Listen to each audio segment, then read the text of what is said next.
출애굽기 14장. 주님께서 모세에게 말씀하셨다. 너는 이스라엘 자손에게 말하여 오던 길로 되돌아가서 믹돌과 바다 사이에 비아히롯 앞 곧 바알스본 맞은 쪽 바닷가에 장막을 치라고 하여라. 그러면 바로는 이스라엘 자손이 막막한 광야에 갇혀서 아직 이 땅을 헤매고 있을 것이라고 생각할 것이다.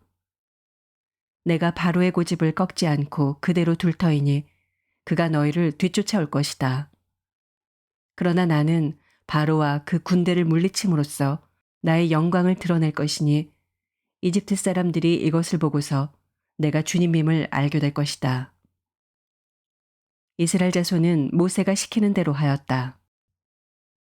이스라엘 백성이 도망쳤다는 소식이 이집트의 왕의 귀에 들어갔다. 그러자 바로와 그의 신하들은 이 백성에 대한 생각을 바꾸었다. 우리에게 종살이하던 이스라엘 백성을 이렇게 풀어주어 놓아보내다니 어쩌자고 이렇게 하였는가 하고 후회하였다. 바로는 병거를 갖추고 그의 군대를 이끌고 나섰다. 그는 특수병거 600대로 편성된 정예부대와 장교들이 지휘하는 이집트 병거 부대를 모두 이끌고 나섰다. 주님께서 이집트의 왕 바로의 마음을 고집스럽게 하시니 바로가 주님의 보호를 받으면서 당당하게 나가고 있는 이스라엘 자손을 뒤쫓았다. 마침내 바로의 모든 병거와 기마와 그의 기병과 보병으로 구성된 이집트 군대가 이스라엘 백성을 추격하여 그들이 진을 치고 있는 비아히롯 근처 바알스본 맞은 쪽 바닷가에 이르렀다. 바로가 다가오고 있었다. 이스라엘 자손이 고개를 들고 보니 이집트 사람들이 그들을 추격하여 오고 있었다. 이스라엘 자손은 크게 두려워하며 주님께 부르짖었다. 그들은 모세를 원망하며 말하였다. 이집트에는 묘자리가 없어서 우리를 이 광야에다 끌어내어 죽이려는 것입니까? 우리를 이집트에서 끌어내어 여기서 이런 일을 당하게 하다니 왜 우리를 이렇게 만드십니까? 이집트에 있을 때 우리가 이미 당신에게 말하지 않았습니까? 광야에 나가서 죽는 것보다 이집트 사람을 섬기는 것이 더 나으니 우리가 이집트 사람을 섬기게 그대로 내버려 두라고 하지 않았습니까? 모세가 백성에게 대답하였다. 두려워하지 마십시오. 당신들은 가만히 서서 주님께서 오늘 당신들을 어떻게 구원하시는지 지켜보기만 하십시오. 당신들이 오늘 보는 이 이집트 사람을 다시는 볼 수 없을 것입니다. 주님께서 당신들을 구하여 주시려고 싸우실 것이니 당신들은 진정하십시오. 주님께서 모세에게 말씀하셨다. 너는 왜 부르짖느냐? 너는 이스라엘 자손에게 명하여 앞으로 나아가게 하여라. 너는 지팡이를 들고 바다 위로 너의 팔을 내밀어 바다가 갈라지게 하여라. 그러면 이스라엘 자손이 바다 한가운데로 마른 땅을 밟으며 지나갈 수 있을 것이다. 내가 이집트 사람의 마음을 고집스럽게 하겠다. 그들이 너희를 뒤쫓을 것이다. 그러나 나는 바로와 그의 모든 군대와 병거와 기병들을 전멸시켜서 나의 영광을 드러내겠다. 내가 바로와 그의 병거와 기병들을 물리치고서 나의 영광을 드러낼 때 이집트 사람은 비로소 내가 주님임을 알게 될 것이다. 이스라엘 진 앞을 인도하는 하나님의 천사가 진 뒤로 옮겨가자 진 앞에 있던 구름 기둥도 진 뒤로 옮겨가서 이집트 진과 이스라엘 진 사이를 가로막고 섰다. 그 구름이 이집트 사람들이 있는 쪽은 어둡게 하고 이스라엘 사람들이 있는 쪽은 환하게 밝혀주었으므로 밤새도록 양쪽이 서로 가까이 갈 수 없었다. 모세가 바다 위로 팔을 내밀었다. 주님께서 밤새도록 강한 동풍으로 바닷물을 뒤로 밀어내시니 바다가 말라서 바닥에 드러났다. 바닷물이 갈라지고 이스라엘 자손은 바다 한가운데로 마른 땅을 밟으며 지나갔다. 물이 좌우에서 그들을 가리는 벽이 되었다. 뒤이어 이집트 사람들이 쫓아왔다. 바로의 말과 병거와 기병이 모두 이스라엘 백성의 뒤를 쫓아 바다 한가운데로 들어왔다. 새벽녘이 되어 주님께서 불기둥과 구름기둥에서 이집트 진을 내려다보시고 이집트 진을 혼란 속에 빠뜨리셨다. 주님께서 병거의 바퀴를 벗기셔서 전진하기 어렵게 만드시니 이집트 사람들은 이스라엘 사람들을 쫓지 말고 되돌아가자. 그들의 주가 그들 편이 되어 우리 이집트 사람과 싸운다 하고 외쳤다. 주님께서 모세에게 이르셨다. 너는 바다 위로 너의 팔을 내밀어라. 그러면 바닷물이 이집트 사람과 그 병거와 기병 쪽으로 다시 흐를 것이다. 모세가 바다 위로 팔을 내미니 새벽녘에 바닷물이 본래 상태로 되돌아왔다.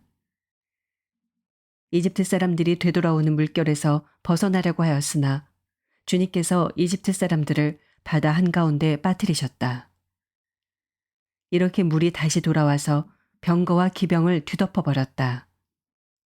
그래서 이스라엘 백성의 뒤를 따라 바다로 들어간 바로의 모든 군대는 하나도 살아남지 못하였다. 이스라엘 자손은 바다 한가운데로 마른 땅을 밟으며 지나갔는데 바닷물이 좌우에서 그들을 가리는 벽이 되어 주었던 것이다. 바로 그날 주님께서 이스라엘을 이집트 사람들의 손아귀에서 구원하셨고 이스라엘은 바닷가에 널려 있는 이집트 사람들의 죽음을 보게 되었다. 이스라엘은 이집트를 치신 주님의 크신 권능을 보고 주님을 두려워하고 주님과 주님의 종 모세를 믿었다.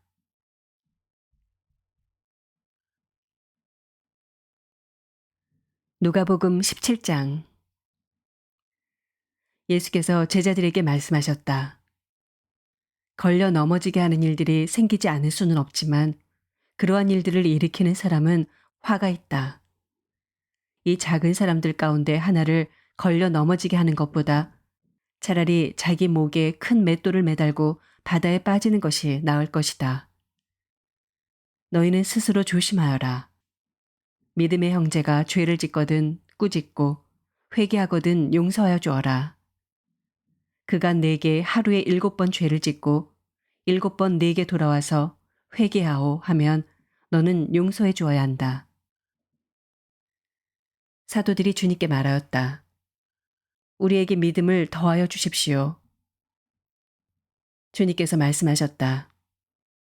너희에게 겨자씨 한 알만한 믿음이라도 있으면 이 뽕나무더러 뽑혀서 바다에 심기어라 하면 그대로 될 것이다. 너희 가운데서 누구에게 밭을 갈거나 양을 치는 종이 있다고 하자. 그 종이 들에서 돌아올 때 어서 와서 식탁에 앉아라 하고 그에게 말할 사람이 어디에 있겠느냐. 오히려 그에게 말하기를 너는 내가 먹을 것을 준비하여라. 내가 먹고 마시는 동안에 너는 허리를 동이고 시중을 들어라. 그런 다음에야 먹고 마셔라 하지 않겠느냐. 그 종이 명령한 대로 하였다고 해서 주인이 그에게 고마워하겠느냐. 이와 같이 너희도 명령을 받은 대로 다 하고 나서 우리는 쓸모없는 종입니다. 우리는 마땅히 해야 할 일을 하였을 뿐입니다. 하여라. 예수께서 예루살렘으로 가시는 길에 사마리아와 갈릴리 사이로 지나가시게 되었다. 예수께서 어떤 마을에 들어가시다가 나병 환자 10사람을 만나셨다. 그들은 멀찍이 멈춰서서 소리를 높여 말하였다. 예수 선생님, 우리를 불쌍히 여겨 주십시오. 예수께서는 보시고 그들에게 말씀하셨다. 가서 제사장들에게 너희 몸을 보여라. 그런데 그들이 가는 동안에 몸이 깨끗해졌다. 그런데 그들 가운데 한 사람은 자기의 병이 나은 것을 보고 큰 소리로 하나님께 영광을 돌리면서 되돌아와서 예수의 발 앞에 엎드려 감사를 드렸다. 그런데 그는 사마리아 사람이었다. 그래서 예수께서 말씀하셨다. 10사람이 깨끗해지지 않았느냐? 그런데 9사람은 어디 있느냐? 하나님께 영광을 돌리러 되돌아온 사람은 이 이방 사람 한 명밖에 없느냐? 그런 다음에 그에게 말씀하셨다. 일어나서 가거라. 내 믿음이 너를 구원하였다. 바리새파 사람들이 하나님의 나라가 언제 오느냐고 물으니 예수께서 그들에게 대답을 하셨다. 하나님의 나라는 눈으로 볼 수 있는 모습으로 오지 않는다. 또 보아라 여기에 있다 또는 저기에 있다 하고 말할 수도 없다. 보아라 하나님의 나라는 너희 가운데 있다. 그리고 제자들에게 말씀하셨다. 너희가 인자의 날들 가운데서 단 하루라도 보고 싶어 할 때가 오겠으나 보지 못할 것이다. 사람들이 너희더러 말하기를 보아라 저기에 계신다 또는 보아라 여기에 계신다 할 것이다. 그러나 너희는 따라 나서지도 말고 찾아다니지도 말아라. 마치 번개가 하늘 이 끝에서 번쩍하여 하늘 저 끝까지 비치는 것처럼 인자도 자기의 날에 그러할 것이다. 그러나 그는 먼저 많은 고난을 겪어야 하고 이 세대에게 버림을 받아야 한다.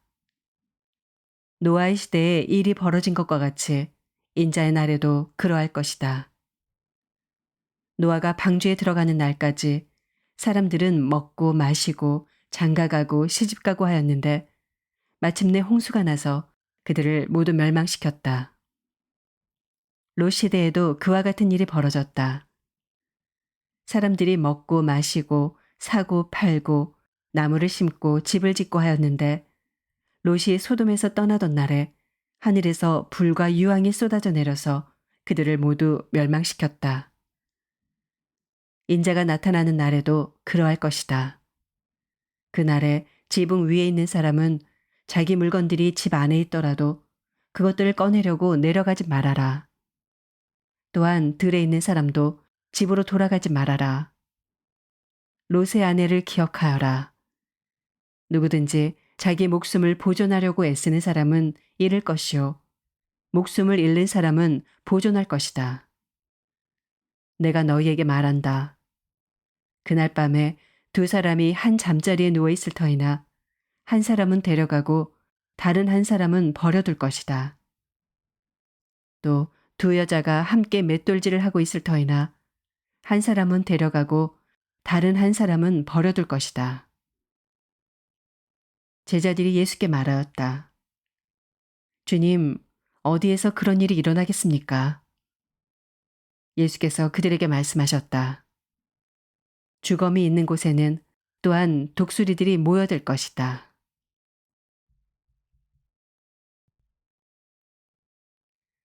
욥기 32장. 욥이 끝내 자기가 옳다고 주장하므로 이 세 사람은 욥을 설득하려고 하던 노력을 그만두었다.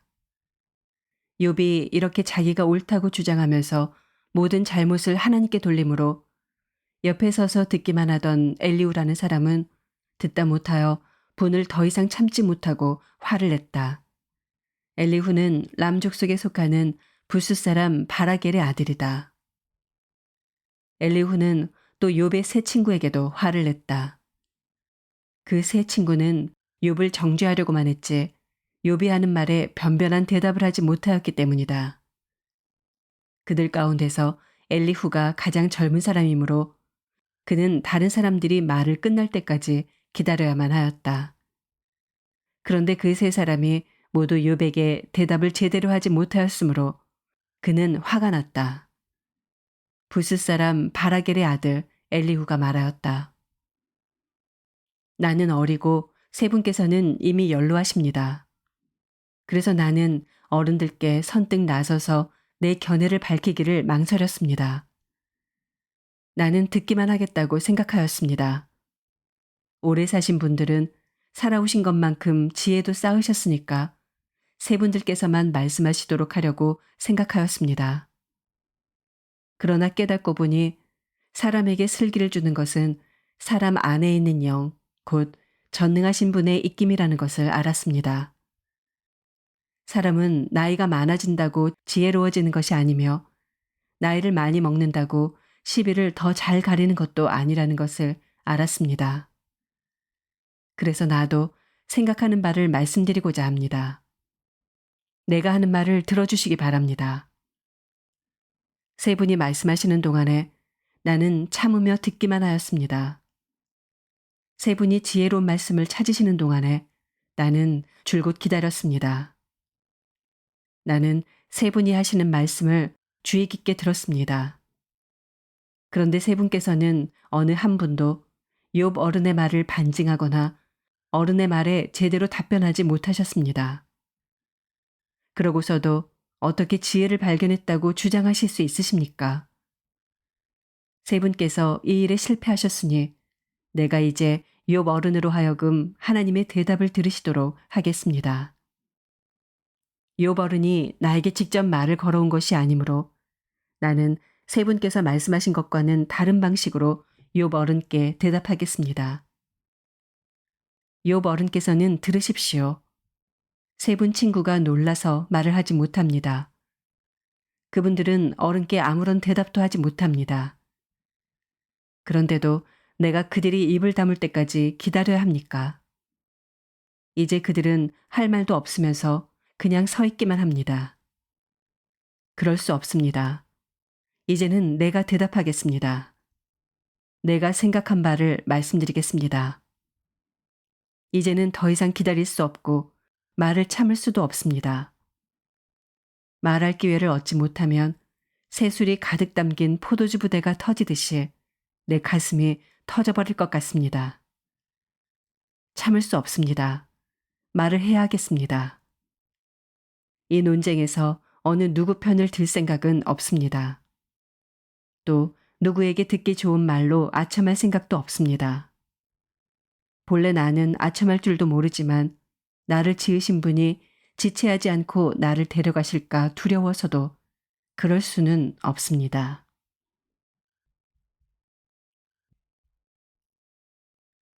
고린도후서 2장. 여러분에게 또다시 아픔을 주지 않아야 하겠기에 나는 여러분에게로 가지 않기로 결심하였습니다. 내가 여러분을 마음 아프게 하더라도 나를 기쁘게 해줄 사람은 내가 마음 아프게 하는 그 사람밖에 누가 있겠습니까?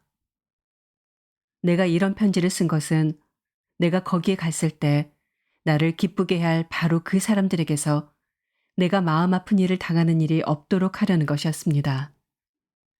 나의 기쁨이 여러분 모두의 기쁨임을 여러분 모두를 두고 나는 확신하였습니다. 나는 몹시 괴로워하며 걱정하는 마음으로 많은 눈물을 흘리면서 여러분에게 그 편지를 썼습니다.